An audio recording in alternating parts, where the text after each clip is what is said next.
यवतमाळ जिल्ह्याचे पोलीस अधीक्षक डॉक्टर पवन बनसोड यांनी पत्रकार परिषदेत माहिती दिली की वर्षभरात पोलीस विभागाने विविध गुन्ह्यात 70 आरोपींना अटक केली। त्याचबरोबर आरोपींकडून 40 लाखांपेक्षा अधिकचा मुद्देमाल जप्त केला। सायबर पोलीस ठाणे स्वतंत्रपणे सुरू करण्यात आलेल्या पोलीस ठाण्यांची संख्या 32 झाली आहे। कुणाचा प्रयत्न दरोडा यातील आरोपींना तात्काळ अटक करून गुन्हेगारांना वचक निर्माण करण्याचा प्रयत्न पोलीस दलाचा आहे। जिल्ह्यात साधारण गेल्या 10 वर्षात 75 खुनांच्या घटनांची नोंद झाली आहे। या वर्षात 13 दरोड्याच्या घटनांचा उलगडा करण्यात आला असून 70 आरोपींना अटक करण्यात आली आहे। तर 60 लाखांच्या मुद्देमालापैकी 40 लाखाहून अधिकचा मुद्देमाल जप्त करण्यात आला आहे।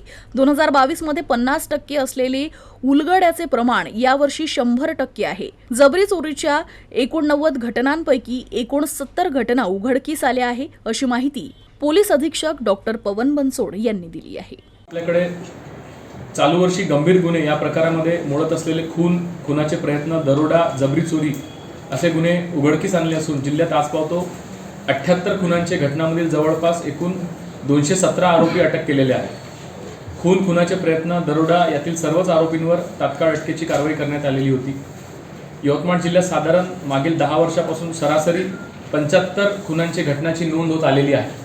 चालू वर्षी यवतमाळ जिल्ह्यामध्ये एकूण 13 दरोडा या हेडखाली गुन्हे दाखल असून एकूण 70 आरोपी अटक करण्यात आले।